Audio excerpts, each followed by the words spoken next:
ఉద్యోగం కోసం చూస్తున్నారా? ఓం శక్తి ప్రైవేట్ లిమిటెడ్ కంపెనీలో మార్కెటింగ్ జాబ్స్ 20,000 నుంచి 30,000 వరకు జీతం ఉంటుంది. సంప్రదించండి. ప్రస్తుతం మనతో పాటు ప్రముఖ ఆధ్యాత్మికవేత్త వేదిక్ ఆస్ట్రాలజర్ అవినాష్ దాస్ గారు మనతో ఉన్నారు. గురువు గారితో మాట్లాడతాం. నమస్కారం గురుగారు. నమస్కారం అండి. ఓం నమ శివాయ. ఓం నమో వెంకటేశాయ. ఆగస్టు మాసంలో విశేషంగా తులారాశి వాళ్ళకి ఎటువంటి అదృష్టం కలిసి రాబోతుంది? ఏ విషయాల్లో వీళ్ళు ఎక్కువగా జాగ్రత్తగా ఉండాలంటారు? ఆగస్టు మాసంలో తర్వాత ఈ సంవత్సరం మొత్తం తులారాశి వాళ్ళకి టార్గెట్ అలా మెయిన్ ప్రాబ్లం ఏంటంటే జాబ్ తెచ్చుకోవాలి. ముసలి వాళ్ళకైతే మోకాల నొప్పులు, నా మోకాల నొప్పులు నేను పోగొట్టుకోవాలి. యూత్కి నేను ఎలాగైనా జాబ్ తెచ్చుకోవాలి, దానికోసం నేను ఏదైనా చేస్తా, ఎలాగైనా చేస్తా. వీళ్ళకి ఈ ప్రపంచం అంటే ద సో కాల్డ్ ప్రతి కంపెనీలో మంచి పొజిషన్లో ఉన్న వాళ్ళు కూడా, అంటే ఇంటర్వ్యూ చేసే వాళ్ళు కూడా సహకరిస్తారు. అంటే ఇంటర్వ్యూకి వెళ్తారు. అంటే ప్రకృతి ఎంతో సహకరిస్తుంది. వీడు ప్రయత్నం చేస్తున్నాడు, మధ్యలో అదృష్టం అనేది వీడికి కొంచెం అడ్డొస్తుంది. సో ఇక్కడ పాయింట్ ఏంటి? వీడు ఎలాగైనా జాబ్ తెచ్చుకోవాలి. కానీ వీడు జాబ్ తెచ్చుకునేది ఒక కంపెనీ కోసం పనిచేయాలి. మనకి ఇంత శాలరీ ఇస్తే నేను పనిచేస్తాను, లేకపోతే రాను అని కాకుండా, నీకు ఇచ్చిన దాంట్లో నువ్వు కంపెనీకి ఎంత చేయగలవు అనేది చాలా ఇంపార్టెంట్ యాక్చువల్గా ఒక జాబ్ విషయంలో. సో ఇలా ఆలోచిస్తే అదృష్టం అనేది మనకు వచ్చి వరిస్తుంది. ఎప్పుడైనా నేను ఇంతకే చేస్తాను, 10 రూపాయలు తగ్గినా నేను రాను అని అనుకోకూడదు. సో అది కనిపిస్తుంది. తర్వాత వీడికి జాబ్ వస్తుంది. ఈ అవగాహన ఉంటే వీడికి జాబ్ వస్తుంది. వచ్చిన తర్వాత వీడికి పరిచయమైన వాళ్ళందరూ, వీడి బాస్ కానీ వీడి కొలీగ్స్లోని ఫీమేల్స్ ఎక్కువ ఉంటారు. తర్వాత వీడు కూడా ఆ ఫీమేల్స్తో ఫ్లర్ట్ చేస్తాడు. సో ఒక రకంగా వీడికి జాబ్ వస్తే ఈ ఫ్లర్టింగ్ కూడా స్టార్ట్ అవుతుంది. అంటే ఒకటేసారి వీడికి జాబ్ వస్తుంది, గర్ల్ ఫ్రెండ్ కూడా ఎక్కడో సెట్ చేసుకుంటాడు. కానీ వీడికి మధ్యలో ఆ అదృష్టం అనేది వీడి ప్రకృతి అడ్డుపడుతుంది. ఈడేంది ఇట్లా జాబు అది వస్తుంది కదా, దాని ఏమంటారు, యాడ్ చూసి ఈమెయిల్లో కానీ ఫోన్లో కానీ నాకు ఇంత ఇస్తేనే నేను ఇంత చేస్తానండి, నాకు నెలకి 70,000 కావాలి, మీరు ఇస్తారా లేదా, నేను 50,000కి చేయను. అరే చేయరా బాబు, ముందు పని చేయి కదా.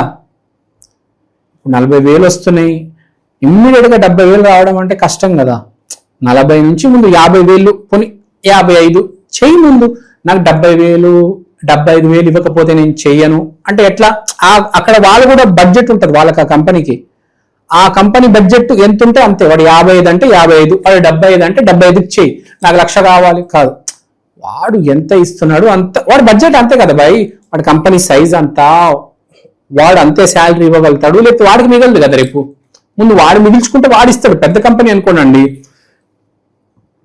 గూగుల్, అమెజాన్, మైక్రోసాఫ్ట్ ఉంటాయి కొన్ని, ఫేస్బుక్, యాపిల్, ఇలాంటి కంపెనీస్ ఇవ్వగలుగుతాయి. ఫ్లిప్కార్ట్, చిన్న కంపెనీస్ ఎక్కడి నుంచి ఇస్తాయి చెప్పండి? మీకు సేల్స్ ఉంటే, వాడి దగ్గర డబ్బులు ఉంటే వాడు ఇస్తాడు, లేకపోతే ఎక్కడి నుంచి ఇస్తాడు? సో మీరేం చేయాలి? పెద్ద కంపెనీ దగ్గర అది మీ ఎక్స్పెక్టేషన్ చెప్పాలి. చిన్న కంపెనీ అనుకోండి, శాలరీ కాస్త తక్కువ చెప్పాలి, అంతే కదా. సో ఇది బేసిక్గా నేను సాఫ్ట్వేర్ వాళ్ళకి చెప్పేది. సో చూసుకొని లొకేషన్ బట్టి, కంపెనీ బట్టి అప్లై చేయండి, అంతే. బడ్జెట్ పెట్టండి, ఎక్కువ డిమాండ్ చేయొద్దు. యాడ్ చూడంగానే మీ కకృతి మీ లోపలికి వచ్చేసి అందరు నాకు 25,00,000 కావాలి, లేకపోతే నేను చేయను అంటే, వాడు ఎంత ప్యాకేజ్ ఇస్తే అంత తీసుకోవాడు. 10 ఇస్తాడా, 20 ఇస్తాడా, 15 ఇస్తాడా? 25 కావాలి, లేకపోతే నేను చేయనంటే ఎట్లా కదా. ఎవరి బడ్జెట్ అడిగి, గూగుల్ అడిగి 25 చెప్పు, చిన్నోడికి 15 చెప్పు, కొత్తోడికి 10 చెప్పు, ఎంతో అంతలో చేసుకో కదా. నేను చేయను తక్కువకి, ఇప్పుడు దాకా చాలా తక్కువ చేశాను కదా. నేను ఎదగాలి, నేను కారు కొనాలి, దానికి ఈఎంఐ కట్టాలి, నాకు ఐఫోన్ ఉంది దానికి ఈఎంఐ కట్టాలి, నా గర్ల్ ఫ్రెండ్కి బిల్లులు కట్టాలి, బట్టలు కొనివ్వాలంటే you have to be practical. So తులారాశికి చెప్పేది కొంచెం ప్రాక్టికల్గా ఉండాలి. తర్వాత సూర్యుడు 9వ ఇంట్లో ఉన్నాడంటే జీలు కనిపిస్తుంది. నువ్వు పని చేయాలని ఉంది కానీ నీ బుద్ధి సరిగ్గా లేదు. అరే చెయ్యరా బై, ఆ కంపెనీలో చెయ్యి, నువ్వు ఎంతకి ఇస్తున్నారు అంతకు చెయ్యి. మంచి టైం వచ్చినప్పుడు, అదృష్టం వచ్చినప్పుడు నీకు అన్ని కలిసి వస్తాయి. ఇప్పుడు అదృష్టం నార్మల్గా ఉంది, మిడిమిడిగా ఓ మాదిరిగా ఉంది కాబట్టి ఇప్పుడు ఉన్న దాంట్లో చెయ్యి. రేపు అదృష్టం వచ్చినప్పుడు అదే వచ్చి నేను పిలిచి తీసుకెళ్తుంది, పెద్ద అమౌంట్ ఇస్తుంది. 40 lakhs, 50 lakhs, 61 crore, 1.3 crore package కూడా వస్తుంది నీకు. ఇప్పుడు చేయి వాళ్ళ 10, 20, 25 నీకు ఎంత వస్తే అంతకు చేయి. ఎక్కువ ఎక్స్పెక్ట్ చేయకు. రిస్క్ కొంచెం చూసుకో, ఎంత రిస్క్ తీసుకోవాలో అంతే రిస్క్ తీసుకో. Be in control. మనం స్త్రీ గురించి మాట్లాడాం కదా, స్త్రీ రావాలంటే పని రావాలమ్మా.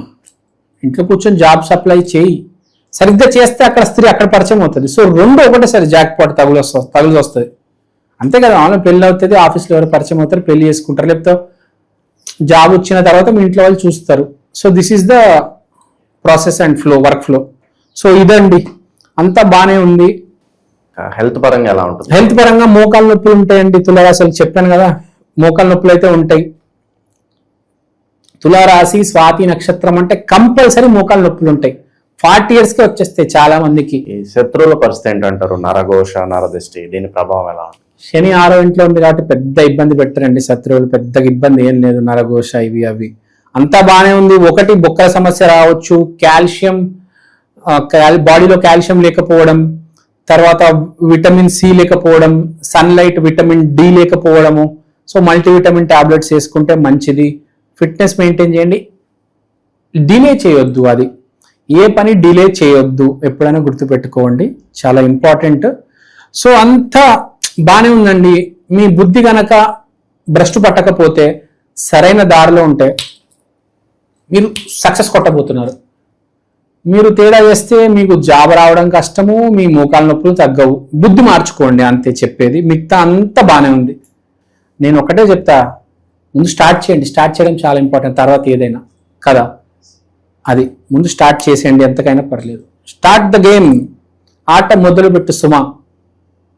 సో వీరుడిలాగా ముందుకెళ్ళండి, ఆట మొదలు పెట్టండి. తర్వాత ఒకసారి మొదలైందంటే ఏముందండి, మెల్లిగా అట్లా అట్లా అట్లా స్లోగా వెళ్తూ ఉంటుంది బండి. అప్పుడు ఇన్ని గేర్లని మార్చుకోవచ్చు కదా. సో అది నేను చెప్పేది. రెమెడీ చేసుకోవాలి. వీళ్ళు ఇప్పుడు గురు లగ్నంలో గురువు ఉచ్చ స్థితిలో ఉన్నాడు కాబట్టి ప్రతి గురువారం వీళ్ళు శ్రీ గురు దత్తాత్రేయ స్వామి గుడికి వెళ్ళి శ్రీ గురుదత్త జయ గురుదత్త, శ్రీ గురుదత్త జయ గురుదత్త అని వేడుకోవాలి. దక్షిణామూర్తి స్వామిని కూడా వేడుకోవచ్చు. తారామాత మంత్రాలు జపించండి. ఓం తారే తూ తారే తూరే స్వోహ అని ఇలా మంత్రాలు ఉంటాయి. తారామాత మంత్రాలు జపించండి, చాలా స్ట్రాంగ్. కొంతమందికి దత్తాత్రేయతో కనెక్ట్ అవుతారు, కొంతమంది తారామాతతో కనెక్ట్ అవుతారు, కొంతమంది దక్షిణామూర్తితో కనెక్ట్ అవుతారు. మీరు ఎవరితో కనెక్ట్ అవుతే, ఏ గురు రూపంతో, ఏ గురు స్వభావంతో మీరు కనెక్ట్ అవగలుగుతారో చాలా మంచిది. గురు స్వరూపంతో కనెక్ట్ అవ్వండి. ఎవరినైనా సరే, ఒక చెట్టులో అయిన గురువుని చూస్తే చెట్టును వేడుకోండి, చెట్టుకు 2 చేతులు ఎత్తి నమస్కారం పెట్టండి. దేంట్లో గురువు చూడగలుగుతారో ఒక గురువుని ఎంచుకొని మీరు గనక రోజు బెండవగలిగితే, కాలు గట్టిగా పట్టుకోగలిగితే చాలండి, మీ జీవితం గ్యారంటీ సక్సెస్. తులారాశి వాళ్ళు బాగుండాలని కోరుకుంటున్నానండి. మంచి విశ్లేషణ అందించారు, ధన్యవాదాలు. ధన్యవాదాలు.